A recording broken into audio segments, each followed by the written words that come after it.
This week on Adventist News Network, holiday outreach in Brazil and Australia. Camping out at Church for a Cause.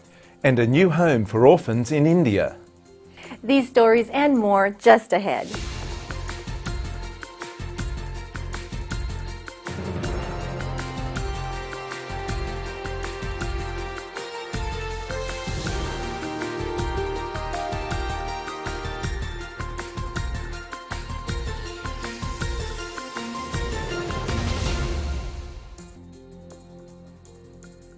This is Adventist News Network, a service of the Seventh-day Adventist World Church. Thank you for joining us this week. Adventist religious liberty advocates met with the Hungarian ambassador to the United States this week. Adventists are hoping officials in the country will reconsider a law that in January will deregister the Adventist Church in Hungary. Along with hundreds of other minority religions, the church is set to lose its official status in the country in 2012. Church religious liberty leaders are reporting that the ambassador was receptive to the challenges they presented. The Adventist Church operates a seminary and more than 100 congregations in Hungary. World Church President Ted Wilson recently showed his support for religious liberty by promoting an upcoming Religious Liberty Congress. In April 2012, I plan to attend the 7th World Congress for Religious Liberty in Punta Cana, Dominican Republic. What an opportunity for us to affirm our historic and continuing support for religious freedom. And what an opportunity to mix with those who hold positions of influence in society, to explore how together we can speak for the millions of people around the world today who face discrimination, imprisonment, or worse, simply because they've chosen the path of faithfulness. May we, as God's people, always have the courage to speak for freedom for every person, no matter who they are or what faith tradition they represent. Wilson is one of the keynote speakers for the International Religious Liberty Association's 7th World Congress. If you'd like to attend, visit irla.org. Adventists in southern England recently spent a night sleeping outside to raise the awareness of the region's homeless population. The church members say they got first-hand knowledge of what people living on the streets endure during the winter when temperatures can drop below freezing. They also raised money for their church's community outreach program. The members plan to use the funds to purchase a food truck to deliver hot meals to area homeless people this winter. A prominent Adventist recording artist and pastor recently performed in front of an unusual audience. During a visit to prison facilities in Slovenia, Whitley Phipps sang Amazing Grace and other beloved gospel songs for prisoners, their families, and prison staff. Prison director Jorge Pojroge says Phipps brought hope and encouragement to the audience. While in Slovenia, Phipps also met with the coordinator of chaplaincy ministries for the country's prison system. Phipps arrived from Brussels, where he performed at the annual prayer breakfast for European Union Parliament members. Orphans in India are getting a new home thanks to an Adventist supporting ministry's work in the region. Asian Aid is building a new orphanage for 70 orphans currently living in a cramped home on the outskirts of Boboli, India. The new Sunrise Orphanage outside the city will house more than twice as many needy children. Asian Aid workers say the 12-acre plot means the orphanage can grow some of its own food and sell crops for income. Each child will plant a vegetable plot to learn gardening skills and the value of industry. The children will also attend nearby Adventist schools. Asian Aid sponsors more than 8,500 children to attend Adventist schools in India, Nepal, Bangladesh and Sri Lanka. Their goal is to invest in kids' futures through education while introducing them to Jesus. Adventists in Brazil plan to collect 8,000 tons of food and toys for underprivileged children and families this holiday season. Local Adventist churches will each choose a service project in their community and collect food to stock local Adventist Development and Relief Agency food banks. While the church's race to collect the most supplies, participants say the true reward is working with community members towards a worthy goal. An Adventist couple brainstormed the Christmas Multiroom Sharing Hope project over dinner almost 2 decades ago. The annual project regularly draws support from Brazilian celebrities and other prominent figures, including the country soccer legend Pelé. The Spanish Ministry of Education recently granted official accreditation to the theology program at the church's Sagunto College in Valencia. Courses and degrees in theology offered at Sagunto now have the same recognition as those from any other of Spain's state universities. School of Theology Dean Angel Roy said he was grateful for the milestone and thanked God for directing the accreditation process. The Adventist Church in South America is sending 4 pastors and their families to support the denomination's work in the Middle East. Church leaders are saying the decision marks a milestone for the church in South America. After receiving outside support for more than a century, the region is now returning the favor. Greater Middle East Union President Homer Trecarton says he hopes other church regions follow South America's lead.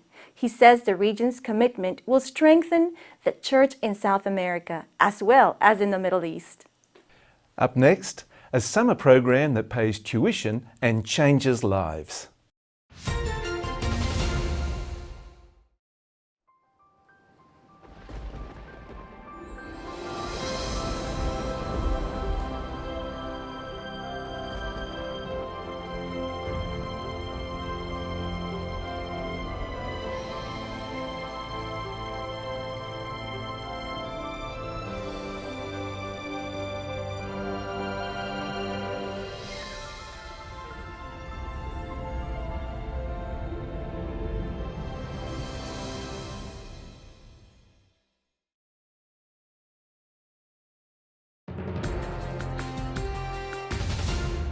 Welcome back. While most students are looking forward to a vacation during this holiday season, this week's Adventist Review helps students looking further ahead. Kimberly Moran previews the issue. Today, I'd like to share details on 3 features in the December 15 Adventist Review. Our cover story is titled Frontline Witnessing. Although it's close to another end of the calendar year, it isn't too early for young adults to start thinking about college and their summer plans. And they might take a cue from this story written by Sandra Blackmer, which shares the details of the Pennsylvania Youth Challenge Summer MAGA Book Program in Philadelphia. This program isn't just about selling literature for tuition money.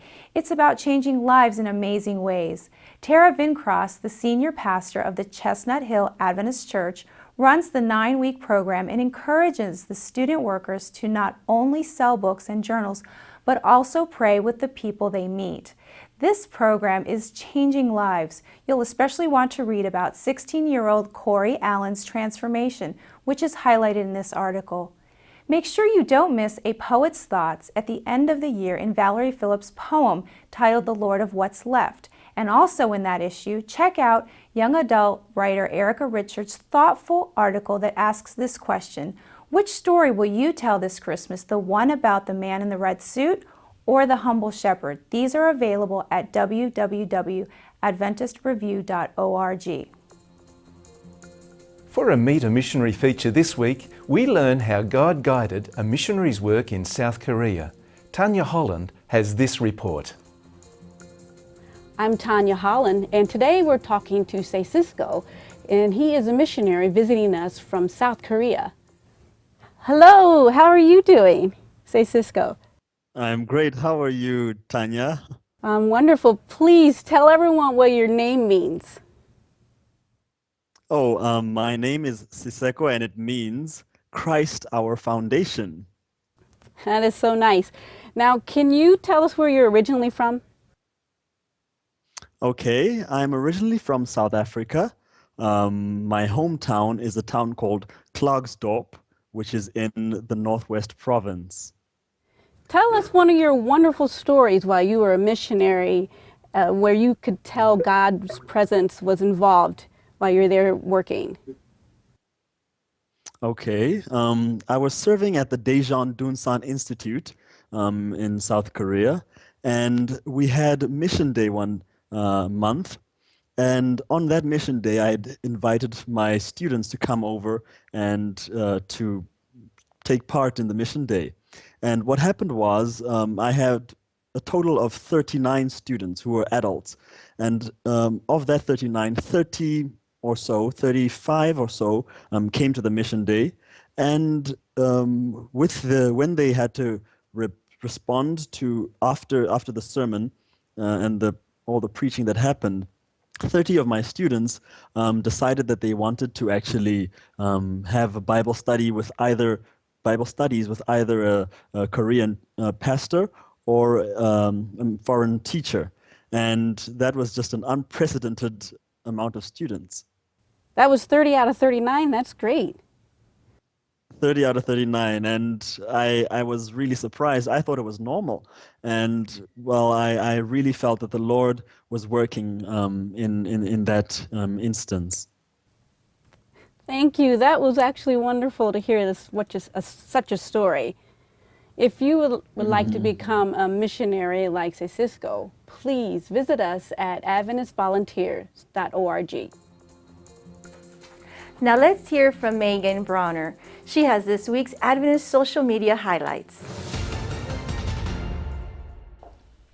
This week on Twitter, we asked you to tell us how you use technology during the church service. Here are your tech-savvy answers. Karina Joy 77 says she loves the ease of reading her Bible, comparing different versions, and taking notes during sermons on her iPhone. PTRMA09 said his church didn't like him using his iPad from the pulpit at first, but he uses it for sermons and the song service, as well as a Bible and hymnal. Friendly Christian says, with 2 kids and the amount of necessities my wife and I carry, it's great having the Bible on my Droid phone. Designer Brent says, just like they say the best camera is the one to have, so with the Bible. I always have my phone, so I always have my Bible. Jennifer Avalos says an iPad is the perfect Bible because her 17-month-old can't rip the pages. W. Ashton uses his BlackBerry Playbook as a Bible, a hymnal, and a Sabbath school lesson book. Other church members say their technology has helped them in a tight spot. Timothy D. Lee downloaded the junior class teacher's guide one morning when he found he needed to fill in for the class at the last minute. But not everyone is in love with technology in the church, however. Flying Jessie says, not a good idea. Warps our electromagnetic field and takes away our meditative state. She hashtagged that tweet, distracting. When we come back, our tech tip of the week.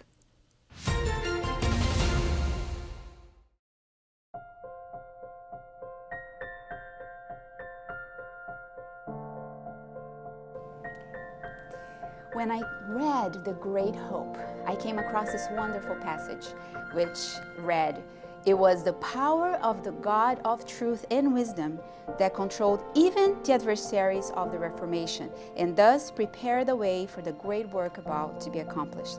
Martin Luther was not present, but the voice of one greater than Luther had been heard in the assembly. This is when Luther was challenged by the court about his faith. And this gives me hope because I know that even when I'm not there, God can use even adversaries of the truth. And He can really make the work, accomplish the work through His power. Not necessarily I have to take that responsibility.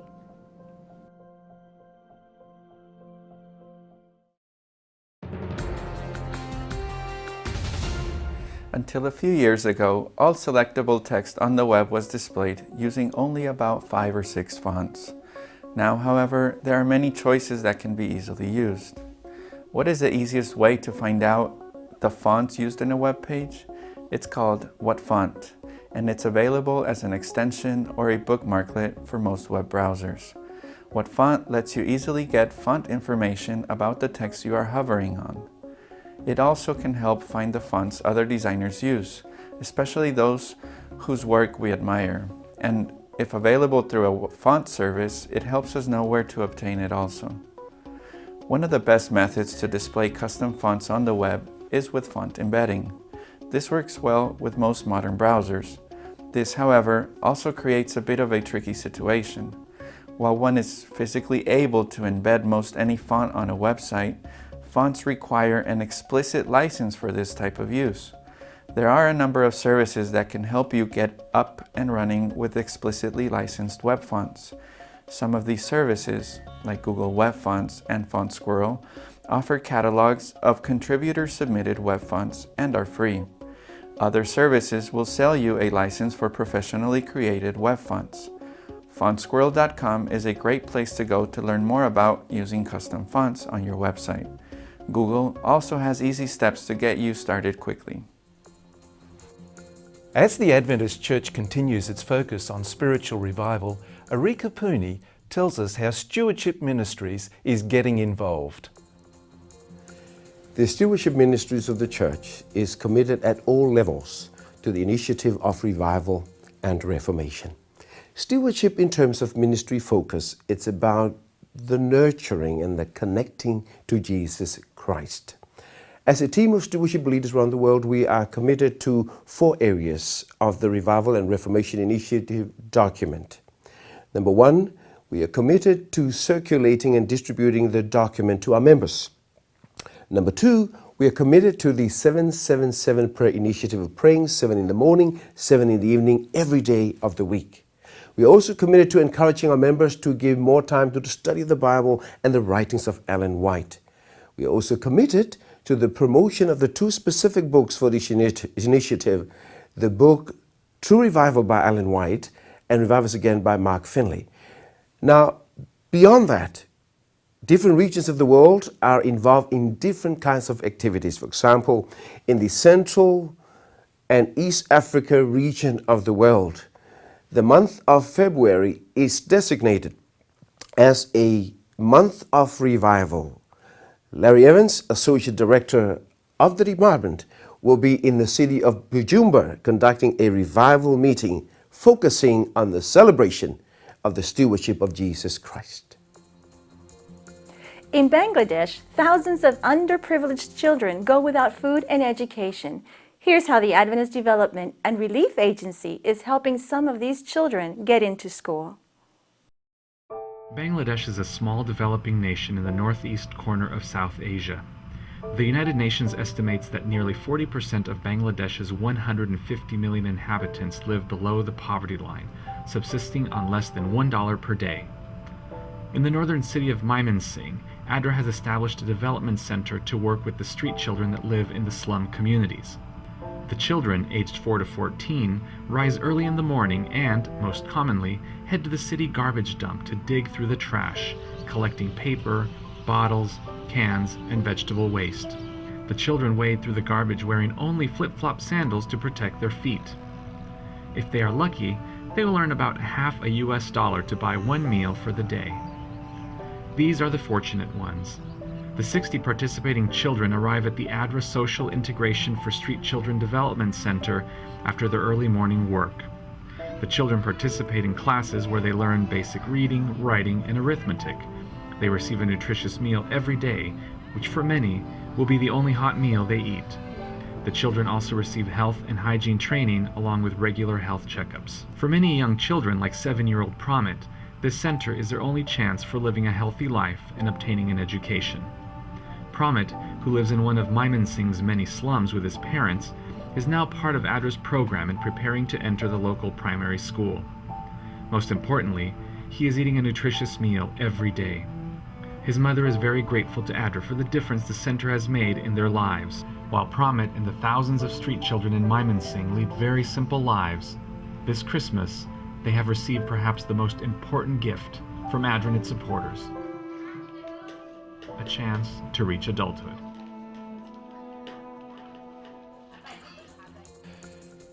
Coming up, photographer Matt Herzl tells us about a recent trip to Madagascar.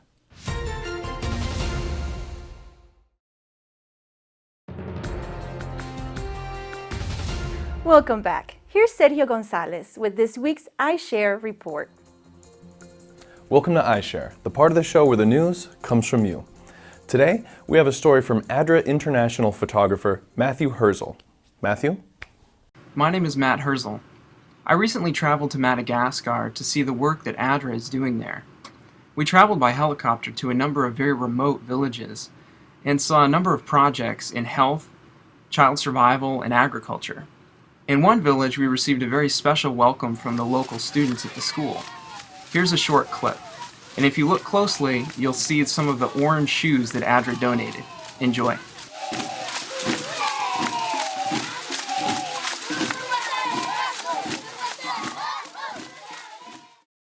Don't forget to visit news.adventist.org to send us your iShare reports, and tune in next week for our special holiday edition.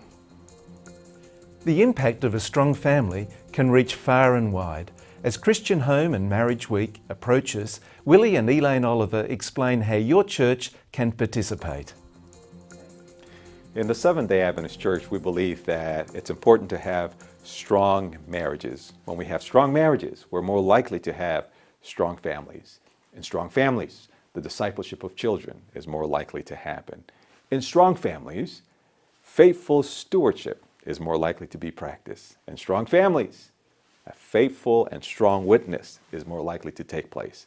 And when that happens, we have a stronger church, and we can preach the gospel with power and joy and help hasten the coming of Jesus Christ.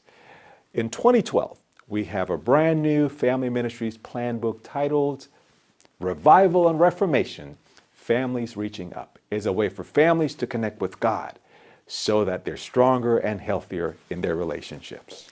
This is a wonderful resource for our upcoming Christian Home and Marriage Week, which happens in the month of February 2012. It's February 11th and February 18th. On February 11th, which is the second Sabbath in February, we have Christian Marriage Week. On February 18th, we have Christian Parenting Day. And those are the 2 days we emphasize marriage and parenting. Now, churches can do a week-long emphasis on family if they choose, but this resource will enable them to do sermons and workshops and children's stories.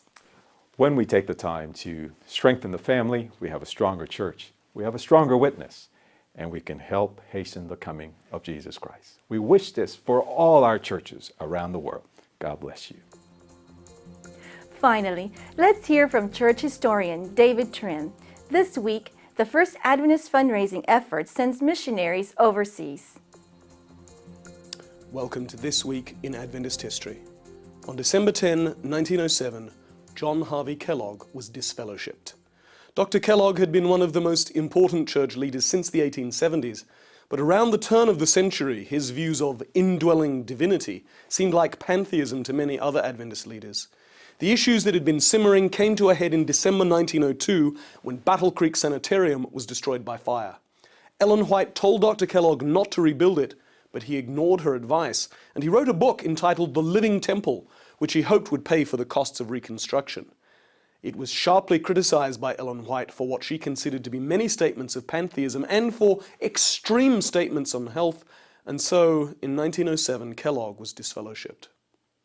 Almost exactly 36 years later, on December 14, 1943, Kellogg died, aged 91, and was buried in Oak Hill Cemetery in Battle Creek, Michigan, along with his parents and along with James and Ellen White. On December 16, in 1903, Jasper Wayne, a traveling salesman from Sioux City, Iowa, started the first ingathering campaign after he found he could raise money for missions from non-Adventist businessmen. The idea spread, and in its first year, ingathering raised $30,000, a lot of money by the standards of the time, and enabled 25 new missionaries to be sent overseas. Those were the events of this week in Adventist history. Thanks for watching Adventist News Network. Join us again next week for more news from the headquarters of the Seventh-day Adventist Church. As always, you can visit news.adventist.org for daily news and videos. Until next week, God bless.